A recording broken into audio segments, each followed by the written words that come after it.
الرجيم بسم الله الرحمن الرحيم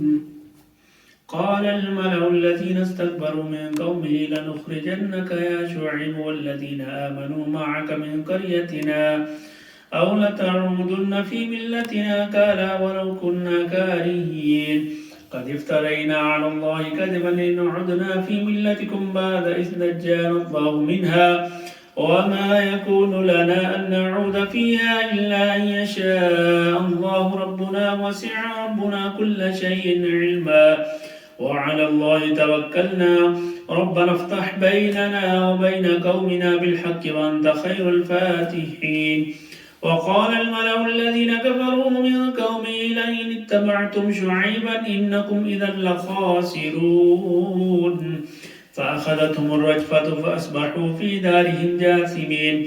الذين كذبوا شعيبا كأن لم يغنوا فيها الذين كذبوا شعيبا كانوا هم الخاسرين فتولى عنهم وقال يا قوم لقد أبلغتكم رسالات ربي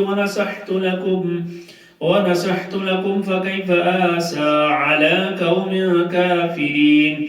وما أرسلنا في قرية من نبي إلا أخذنا أهلها بالبأساء والضراء لعلهم يضرعون ثم بدل مكان السيئة الحسنة حتى عفوا وقالوا قد مس آباءنا الضراء والسراء فأخذناهم بغتة وهم لا يشعرون ولو أن أهل القرى آمنوا واتقوا لفتحنا عليهم بركات من السماء والأرض ولكن كذبوا فأخذناهم بما كانوا يكسبون أفأمن أهل القرى أن يأتيهم بأسنا بياتا وهم نائمون أوامن أهل القرى أن يأتيهم بأسنا ضحى وهم يلعبون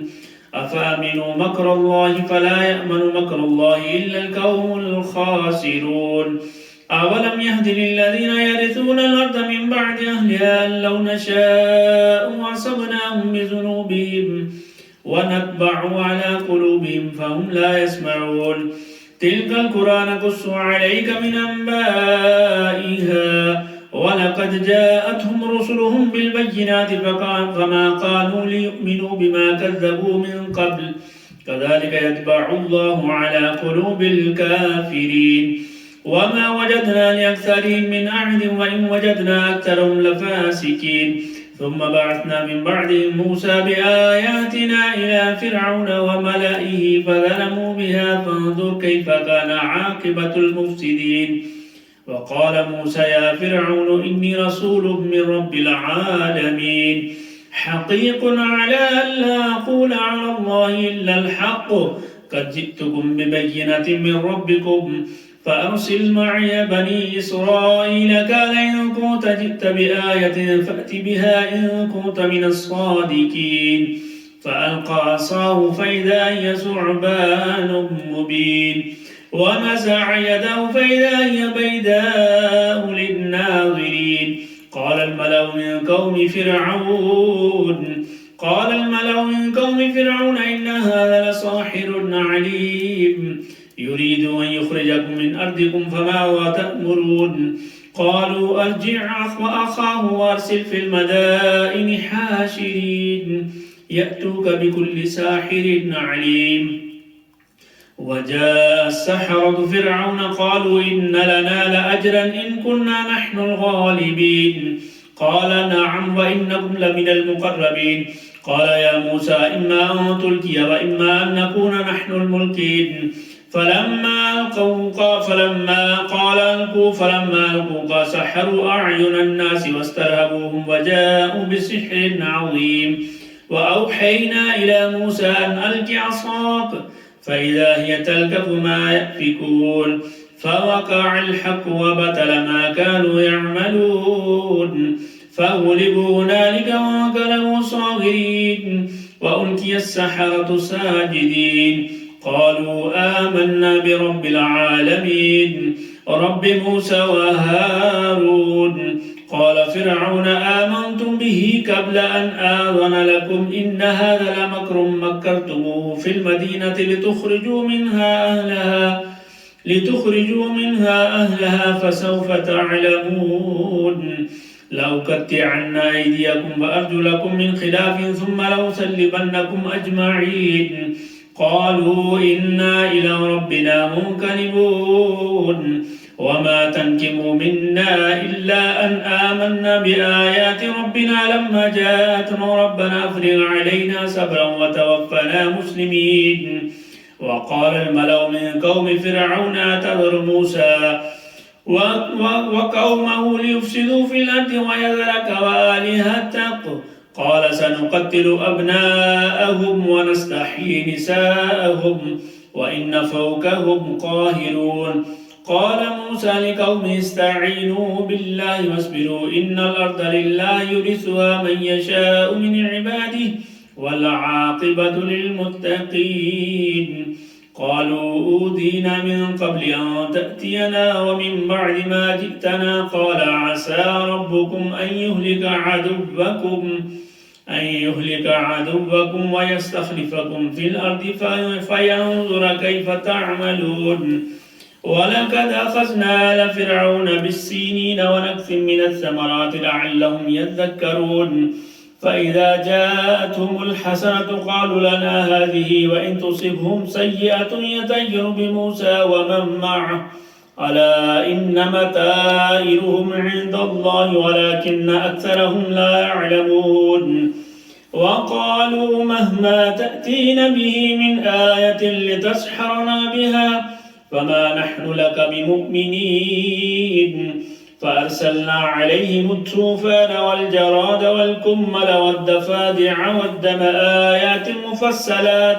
فاستكبروا وكانوا قوما مجرمين ولما وقع عليهم الرجز قالوا يا موسى ادع لنا ربك بما عهد عندك لئن كشفت عنا الرجز لنؤمنن لك ولنرسلن معك بني إسرائيل فلما كشفنا عنهم الرجز إلى أجل بالغوا إذا هم ينكثون فانتقمنا منهم فأغرقناهم في اليم بأنهم كذبوا بآياتنا وكانوا عنها غافلين وأورثنا القوم الذين كانوا يستضعفون مشارق الأرض ومغاربها التي باركنا فيها وتمت كلمة ربك الحسنى على بني إسرائيل بما صبروا ودمرنا ما كان يصنع فرعون وقومه وما كانوا يعيشون وجاوزنا ببني إسرائيل البحر فأتوا على قوم يعكفون على أصنام لهم قالوا يا موسى اجعل لنا إلها كما لهم آلهة قال إنكم قوم تجهلون إن هؤلاء متبر ما هم فيه وباطل ما كانوا يعملون قال غير الله أبغيكم إله وهو فضلكم على العالمين وإذا أنجيناكم من آل فرعون يسومونكم سوء العذاب يقتلون أبناءكم ويستحيون نساءكم وفي ذلكم بلاء من ربكم عظيم وواعدنا موسى 30 ليلة وأتممنا ب10 فتم ميقات ربي 40 ليلة وقال موسى لأخيه هارون اخلفني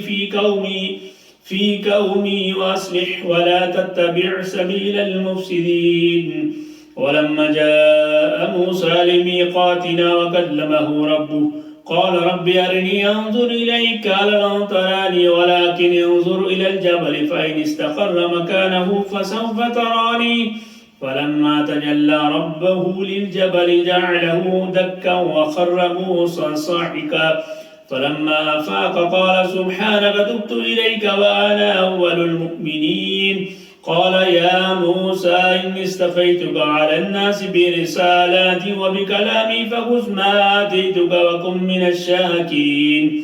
وكتبنا له في الألواح من كل شيء موعظة وتفصيلا لكل شيء فخذها بقوة وأمر قومك يأخذوا بأحسنها سأريكم دار الفاسقين سأصرف عن آياتي الذين يتكبرون في الأرض بغير الحق وإن يروا كل آية لا يؤمنوا بها وإن يروا سبيل الرشد لا يتخذوه سبيلا وإن يروا سبيل الغي يتخذوه سبيلا ذلك بأنهم كذبوا بآياتنا وكانوا عنها غافلين والذين كذبوا بآياتنا ولقاء الآخرة حبطت أعمالهم هل يجزون إلا ما كانوا يعملون واتخذ قوم موسى من بعده من حليهم عجلا جسدا له خوار ألم يروا أنه لا يكلمهم ولا يهديهم سبيلا اتخذوه وكانوا ظالمين ولما سكت في أيديهم ورأوا أنهم قد ضلوا قالوا لئن لم يرحمنا ربنا ويغفر لنا لنكونن من الخاسرين ولما رجع موسى إلى قومه غضبان أسفا قال بئس ما خلفتموني من بعدي أعجلتم أمر ربكم وألقى الألواح وأخذ برأس أخيه يجره إليه قال ابن أم إن القوم استضعفوني وقالوا يقتلونني فلا تشمت بي الأعداء ولا تجعلني مع القوم الظالمين قال رب اغفر لي ولأخي وادخلنا في رحمتك وأنت أرحم الراحمين إن الذين اتخذوا العجل سينالهم غضب من ربهم وذلة في الحياة الدنيا وكذلك نجزي المفترين والذين عملوا السيئات ثم تابوا من بعدها وآمنوا إن ربك من بعدها لغفور رحيم ولما سكت عن موسى الغضب أخذ الألواح وفي نسختها هدى ورحمة للذين هم لربهم يرهبون واختار موسى قومه 70 رجلا لميقاتنا فلما أخذتهم الرجفة قال رب لو شئت أهلكتهم من قبل وإياي أتهلكنا بما فعل السفهاء منا إن هي إلا فتنة تضل بها من تشاء وتهدي من تشاء أنت ولينا فاغفر لنا وارحمنا وأنت خير الغافرين واكتب لنا في هذه الدنيا حسنة وفي الآخرة إنا هدنا إليك قال عذابي يصيب به من أشاء ورحمتي وسعت كل شيء فسأكتبها للذين يتقون ويؤتون الزكاة والذين هم بآياتنا يؤمنون الذين يتبعون الرسول النبي الأمي الذي يجدونه مكتوبا عندهم في التوراة والإنجيل يأمرهم بالمعروف وينهاهم عن المنكر ويحل لهم الطيبات ويحرم عليهم الخبائث ويدع عنهم إسرهم والأغلال التي كانت عليهم فالذين آمنوا به وعزروه ونصروه واتبعوا النور الذي أنزل معه أولئك هم المفلحون إني رسول الله إليكم جميعا الذي له ملك السماوات والأرض لا إله إلا هو يحيي ويميت فآمنوا بالله ورسوله النبي الأمي الذي يؤمن بالله وكلماته واتبعوه لعلكم تهتدون ومن قوم موسى أمة يعدون بالحق وبه يعدلون وقطعناهم 12 أسباطا أمما وأوحينا إلى موسى إذ استسقاه قومه أن اضرب بعصاك الحجر فانبجست منه 12 عينا قد علم كل أناس مشربهم وذللنا عليهم الغمام وأنزلنا عليهم المن والسلوى كلوا من طيبات ما رزقناكم وما ظلمونا ولكن كانوا أنفسهم يظلمون وإذ قيل لهم اسكنوا هذه القرية وكلوا منها حيث شئتم وقولوا حتة نغفر لكم وادخلوا الباب سجدا نغفر لكم خطيئاتكم سنزيد المحسنين فبدل الذين ظلموا منهم قولا غير الذي قيل لهم فأرسلنا عليهم رجزا من السماء بما كانوا يظلمون واسألهم عن القرية التي كانت حاضرة البحر إذ يعدون في السبت إذ تأتيهم حيتانهم يوم سبتهم شرعا ويوم لا يسبتون لا تأتيهم كذلك نبلوهم بما كانوا يفسقون وإذ قالت أمة منهم لم تعظون قوما الله مهلكهم أو معذبهم عذابا شديدا قالوا معذرة إلى ربكم ولعلهم يتقون فلما نسوا ما ذكروا به أنجينا الذين ينهون عن السوء وأخذنا الذين ظلموا بعذاب بئيس بما كانوا يفسقون فلما عتوا عما نهوا عنه قلنا لهم كونوا قردة خاسئين فاستأذن ربك ليبعثن عليهم إلى يوم القيامة من يسومهم سوء العذاب إن ربك لسريع العقاب وإنه لغفور رحيم وقطعناهم في الأرض أمما منهم الصالحون ومنهم دون ذلك وملأناهم بالحسنات والسيئات لعلهم يرجعون فخلف من بعدهم خلف ورثوا الكتاب يأخذون عرض هذا الأدنى ويقولون سيغفر لنا وإن يأتيهم عرض مثله يأخذوا ألم يؤخذ عليهم ميثاق الكتاب أن لا يقولوا على الله إلا الحق ودرسوا ما فيه والدار الآخرة خير للذين يتقون أفلا تعقلون والذين يمسكون بالكتاب وأقاموا الصلاة إن لا نضيع أجر المصلحين وإذ نتقنا الجبل فوقهم كأنه ذلة وظنوا أنه واقع بهم خذوا ما آتيناكم بقوة واذكروا ما فيه لعلكم تتقون وإذا أخذ ربك من بني آدم من ظهورهم ذريتهم وأشهدهم على أنفسهم ألست بربكم قالوا بلى شهدنا أن تقولوا يوم القيامة إنا كنا عن هذا غافلين أو تقولوا إنما أشرك آباؤنا من قبل وكنا ذرية من بعدهم أفتهلكنا بما فعل المبتلون وكذلك نفسر الآيات ولعلهم يرجعون واتل عليهم نبأ الذي آتيناه آياتنا فانسلخ منها فأتبعه الشيطان فقال من الغاوين ولو شئنا لرفعناه بها ولكنه أخلد إلى الأرض واتبع هواه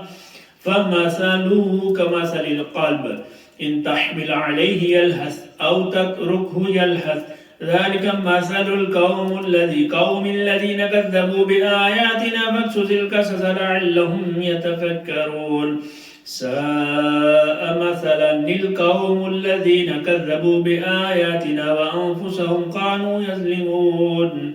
من يهد الله فهو المهتدي ومن يضلل فأولئك هم الخاسرون ولقد زرأنا لجهنم كثيرا من الجن والإنس لهم قلوب لا يفقهون بها ولهم أعين لا يبصرون بها ولهم آذان لا يسمعون بها أولئك كالأنعام بل هم عدل وأولئك هم الغافلون ولله الأسماء الحسنى فادعوه بها وذروا الذين يلحدون في أسمائه سيجزون ما كانوا يعملون وممن خلقنا أمة يهدون بالحق وبه يعدلون والذين كذبوا بآياتنا سنستدرجهم من حيث لا يعلمون وأملي لهم إن كيدي متين أولم يتفكروا ما بصاحبهم من جنة إن هو إلا نذير مبين أولم ينظروا في ملكوت السماوات والأرض وما خلق الله من شيء وأن عسى أن يكون قد اقترب أجلهم فبأي حديث بعده يؤمنون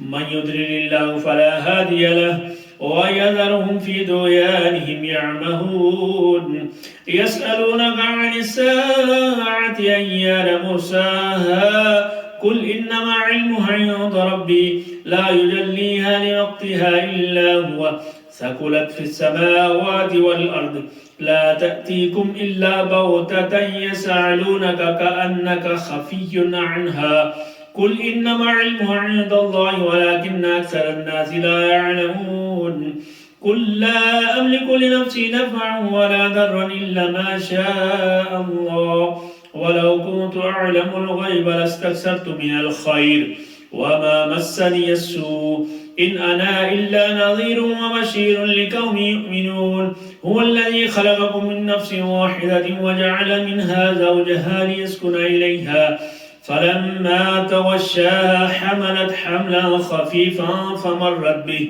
فلما أثقلت دعوا الله ربهما لئن آتيتنا صالحا لنكونن من الشاكرين فلما آتاهما صالحا جعل له شركاء فيما آتاهما فتعالى الله عما يشركون أيشركون ما لا يخلق شيئا وهم يخلقون ولا يستطيعون لهم نصرا ولا أنفسهم ينصرون وإن تدعوهم إلى الهدى لا يتبعوكم سواء عليكم أدعوتموهم أم أنتم صامتون إن الذين تدعون من دون الله عباد أمثالكم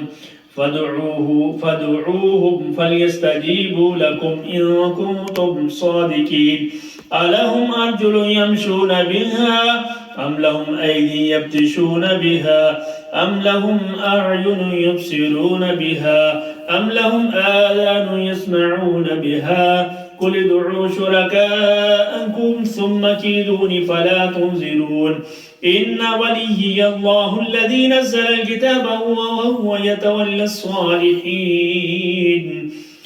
والذين تدعون من دونه لا يستطيعون نصركم ولا أنفسهم ينصرون وإن تدعوهم إلى الهدى لا يسمعوا وتراهم ينظرون إليك وهم لا يبصرون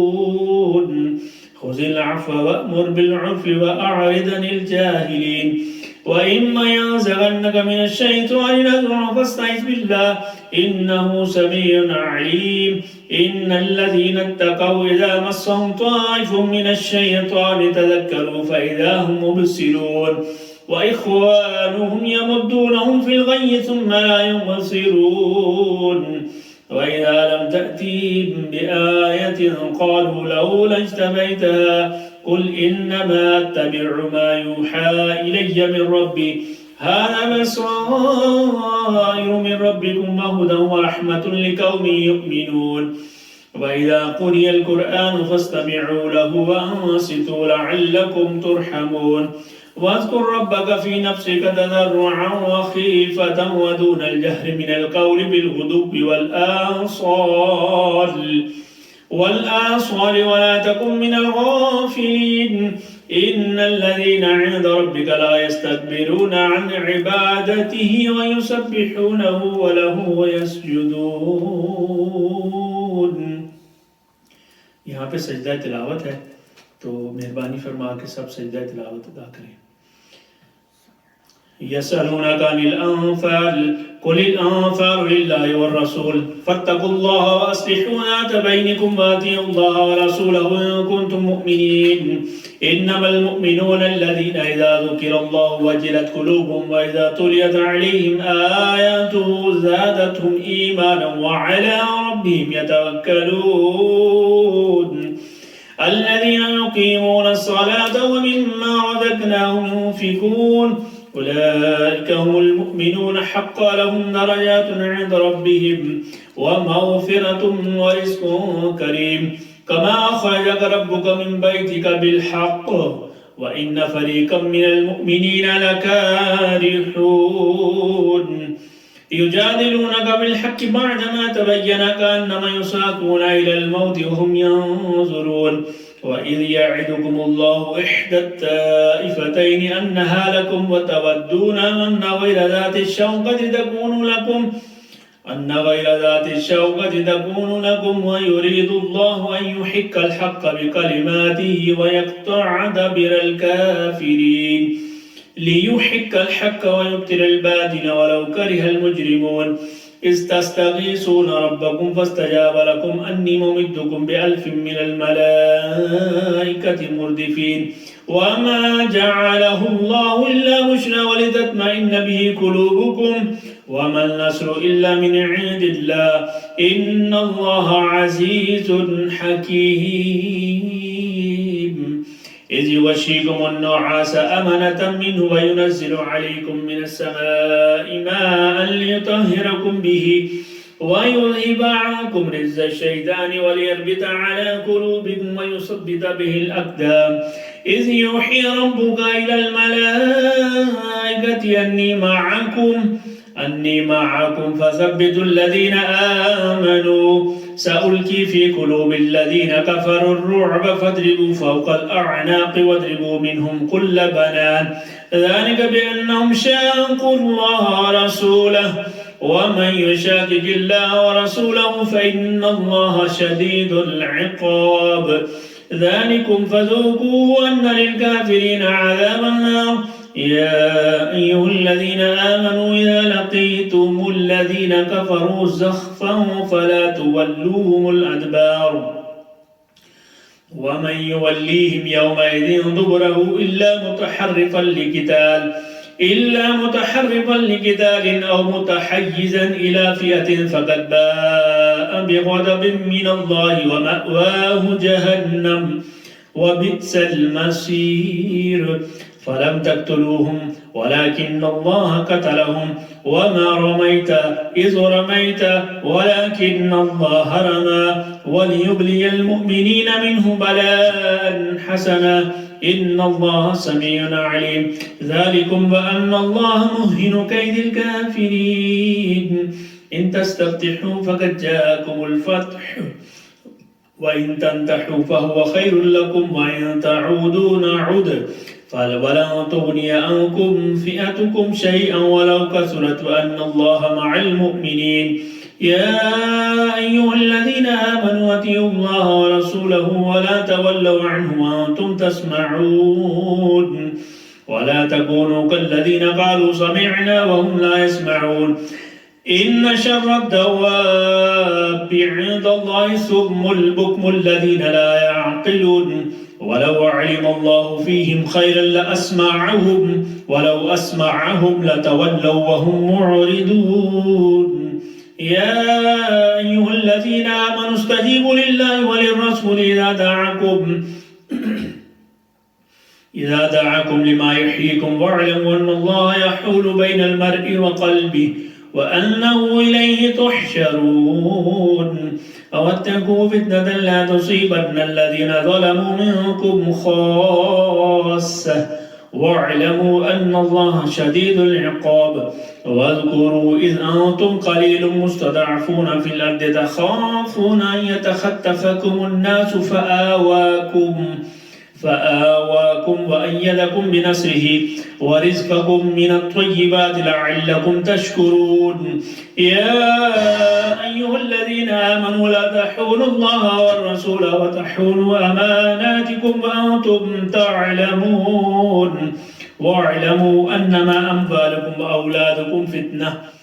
واعلموا أنما أموالكم وأولادكم فتنة وأن الله عنده أجر عظيم يا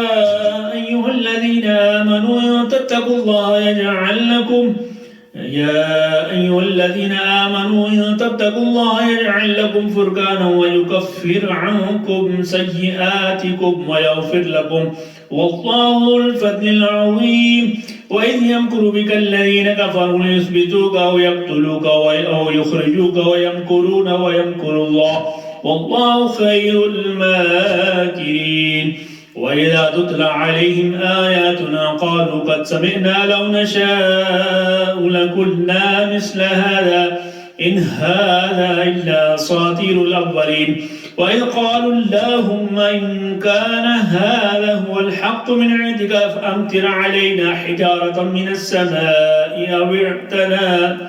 أو ائتنا بعذاب أليم